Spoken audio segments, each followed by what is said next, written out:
Hello everyone, and thank you for tuning in to our virtual premiere of this new video. I am Anna Pidgorna and I'm joined by Gamin and Michael Bridge. Hello. Hello. Oh, nice to see you both. Yes, great to see you too. Um, so Gamin is a performer of several traditional Korean instruments, including the sangwon, which you will see in this piece. She's a specialist of traditional Korean music, but she also does a lot of work to create new repertoire for these very interesting instruments by improvising and collaborating with other performers and composers. And she's originally from Korea, but currently based in New York. And Michael Bridge is a classical accordionist who performs repertoire of all ages, both for original accordion repertoire and transcriptions of the classics. And he plays a free bass button accordion, which we'll talk about a little bit later. And he's also an enthusiast of the digital accordion. And I am a composer, vocalist, and multimedia artist, and I currently live in New Westminster, British Columbia, which is sort of my Canadian hometown. Oh, and Michael's in Toronto and just finishing up his PhD there. So this piece was originally commissioned by Soundstreams, a music presenter in Toronto, for a concert that featured accordion and various related instruments, including the sangwon. Now, the sangwon is part of a kind of group of ancient instruments found throughout Asia that are considered to be precursors of the accordion and the organ. And some other famous instruments in this group are the Chinese sheng and the Japanese sho. Now, Gamin, can you show us this really awesome instrument and tell us a little bit about it? Yeah, sure. Right here, I have instrument. You see, this has a lot of many bamboo pipes, and this is mouthpiece. So, yeah, many different lengths of pipes are heading off, and I blow air through this mouthpiece, and each bamboo pipe have own pitch, so which means it has 17 notes. So 17 pipe has each note. Yeah, I'm gonna play little sounds, then you can hear how I can make sounds and what kind of sounds you make.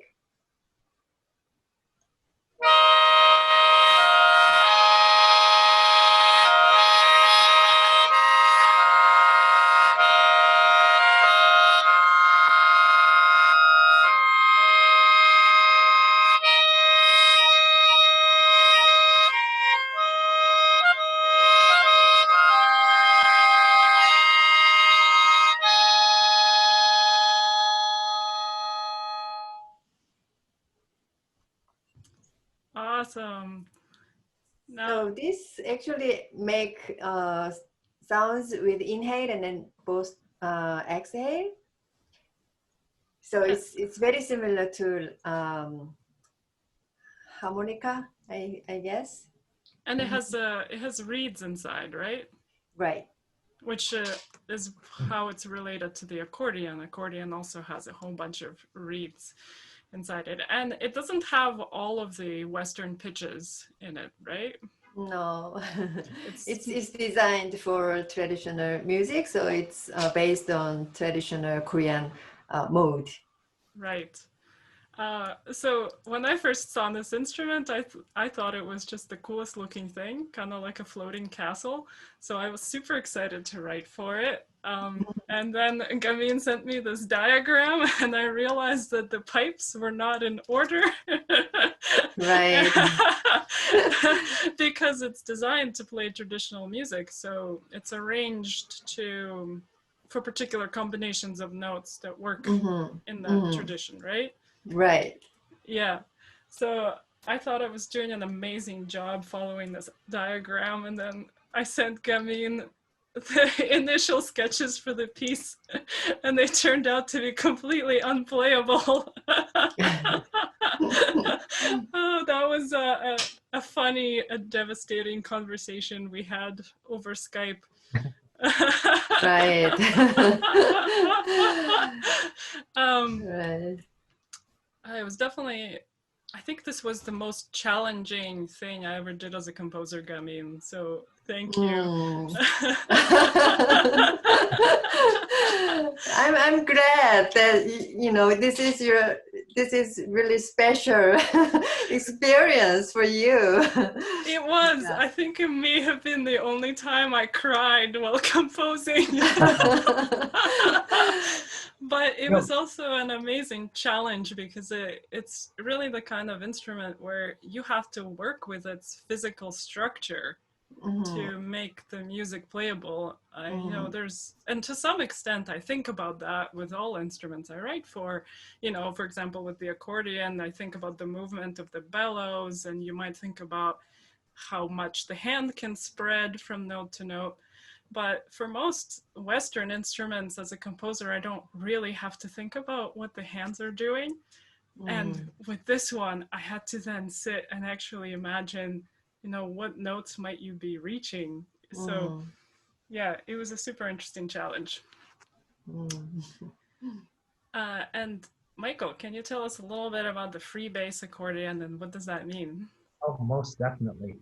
Well, first of all, I have to say, usually people say that the hardest instrument that they've written for is the accordion. So it's nice to be, it's nice to be in a context where you actually didn't find that so hard. Well, I had already written for accordion several times, so that's true.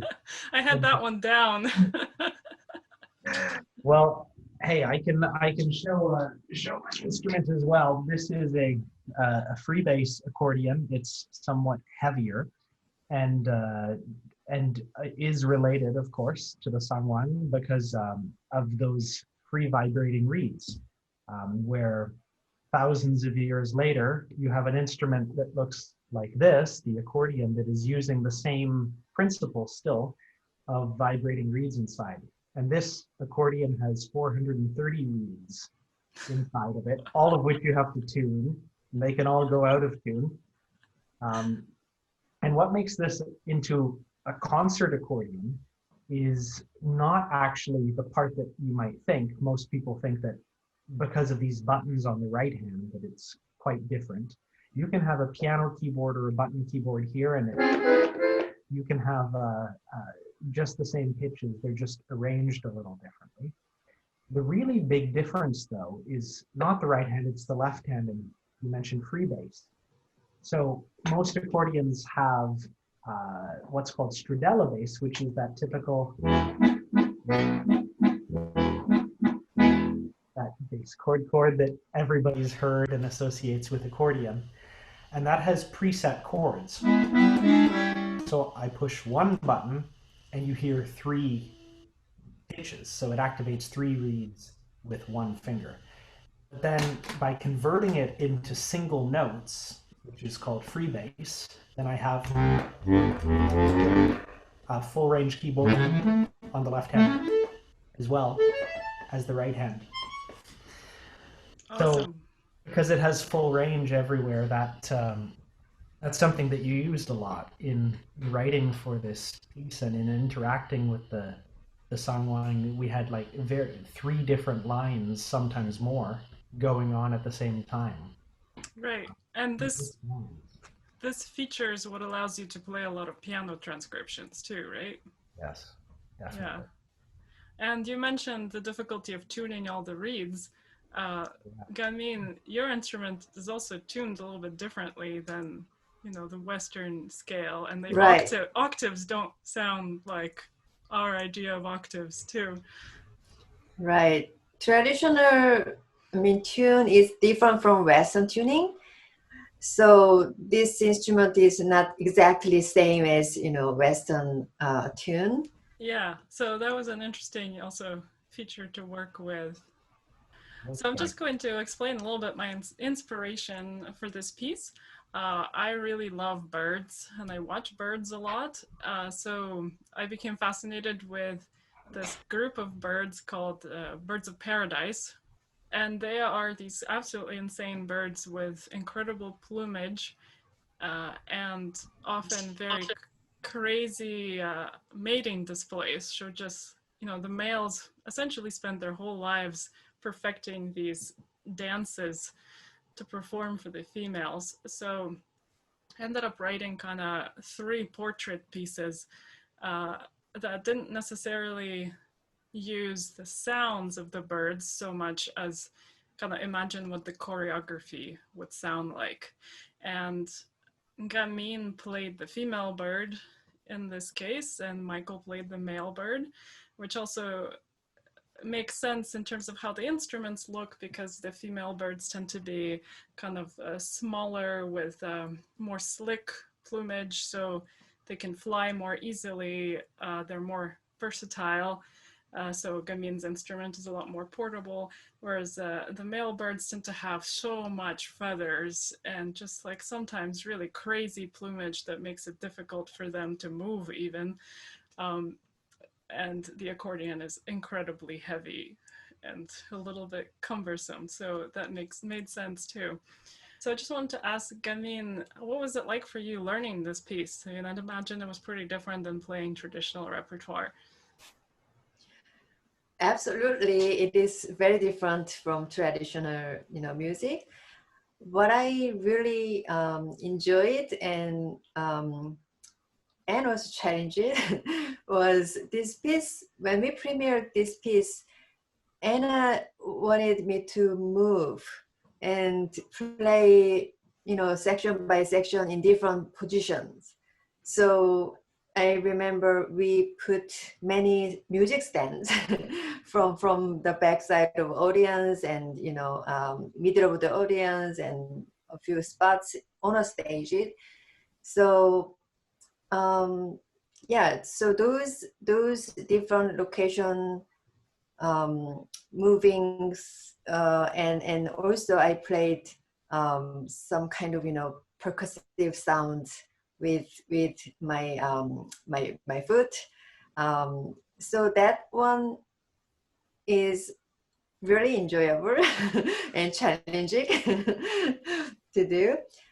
So we had to practice actually, how I can move and how I can see, read scores, properly whenever I switch different position.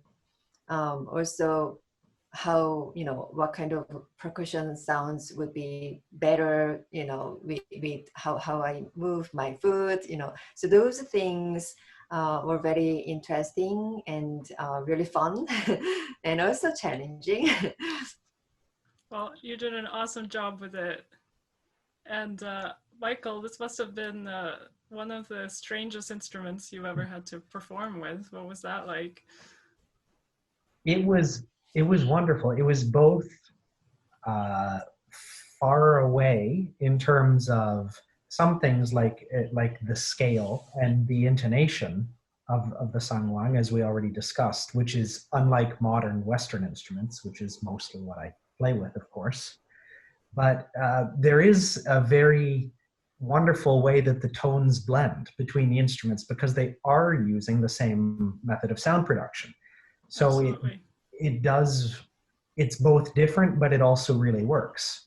And I'm really glad that we did this piece. I mean, it stands out in my memory as not only a great experience to work with you both, but also like a very logical thing to do, like a very artistically valid thing to pair these two instruments just due to their relationship. And the challenges of the physicality of the piece I also had, I think we both had foot stomps throughout, which are the sounds of the wings of the birds, if I remember correctly, Anna. Yeah. And you were also knocking on the instrument too. Exactly, to make those sounds. So there were a lot of extended practices that were beyond the music, an interesting challenge to incorporate. And actually, what I really loved about this combination too is that the sangwon kind of already has a bit of a bird-like sound to it because there's kind of these interesting artifacts that happen sometimes by accident that just make it really bird-like. So we, I think, really took advantage of that in that performance. Now, of course, the big challenge with this piece is that it's almost impossible to get a sangwon and an accordionist on one continent, let alone in one city. So, yeah, it's hard to do repeat performances of this. But Gamin and Michael traveled to Princeton, where I was doing my PhD at the time, and we did a recording and filmed a video. And now this recording is on a CD that Gamin recently released. We'll make sure to include a link in our YouTube video to this album. And then, yeah, we also filmed a video, which was a very interesting experience. I kind of had a rough idea of what I wanted to do. I knew where I wanted to film it. It was a park in Princeton, and I had picked out 3 different locations for the 3 movements. And I kind of had a very, very rough storyboard in my mind. And I also had coordinated scarves. That was very important. Color coordinated pashmina scarves. And then we got to this park, and the weather conditions kind of completely changed my plans, because it was not good to have the instruments out for too long, since it was just too cold for them. So we kind of did a really quick filming of the instruments, and then it was like, okay, now what do we do without the instruments? We got creative. Yeah, and it I think took the video in a really interesting direction that none of us were fully expecting, but I think it's quite delightful.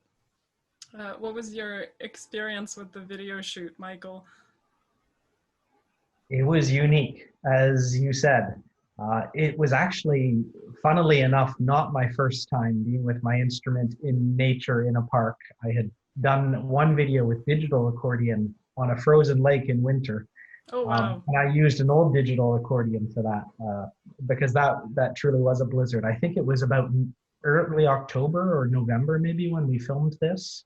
I think it was like late October. Yeah. It was getting cold, and it was sort of... It was really windy. Yeah. And I think that the most interesting thing for me was, so in every one of these 3 movements, I'm a male bird, and I am trying to, win the attention of wonderful Gamin, trying to persuade her. And she is, unfortunately, in every one of the movements, to my frustration, she is not persuaded by the sounds or my feather dance or whatever it is that I did. Clearly, I'm not good enough for her. Michael, that's the majority, and that's the fate of the majority of the males out there. So I was just going with the regular male role in nature, yeah, nothing personal. Yeah. But it was fun to actually try to act that out, and Anna had done so much research into these birds and their mating rituals, and we had to learn certain bows and postures and almost choreographed dance moves. And Gamin went right up into a tree at one point.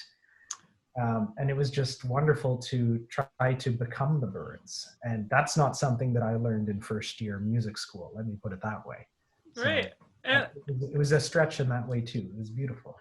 And it seemed like, I don't know, you really went with it. Like, especially as the shoot went on, you really got into character. And yeah, Gamin, I feel like I put you kind of a little bit outside of your comfort zone too. And yeah, at some point you had to climb a tree in high-heeled boots. I feel a little bit bad about that now, but you looked so beautiful up there. What was it like for you? Yeah, it was, yeah, it was really interesting experience. Yeah, it is not comfortable at all. Of course, I had to climb up, and so it was like kind of acting. Even if I didn't like say anything, I played music or just stay, for a while, just gesture. But it's like acting. And of course, it's a very different experience as a musician, but it is really great way to express music that I learned.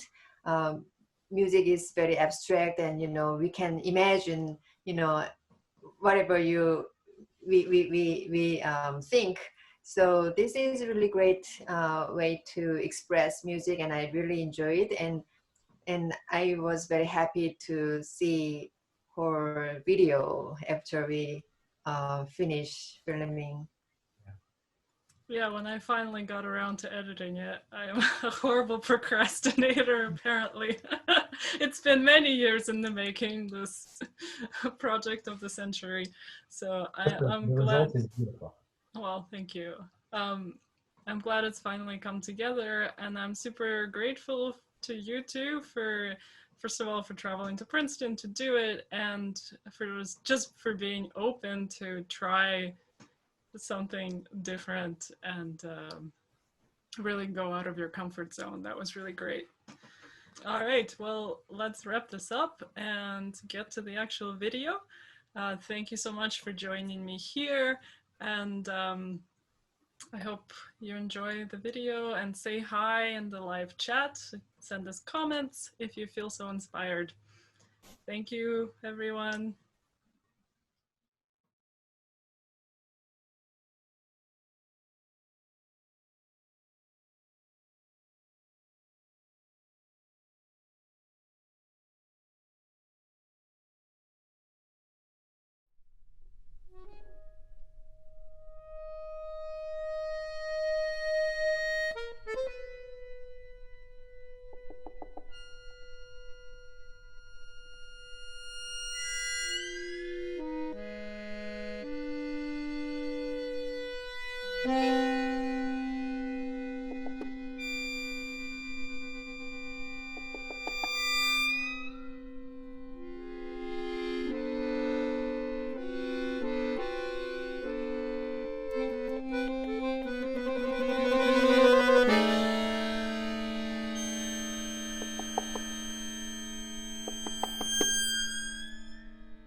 Bye.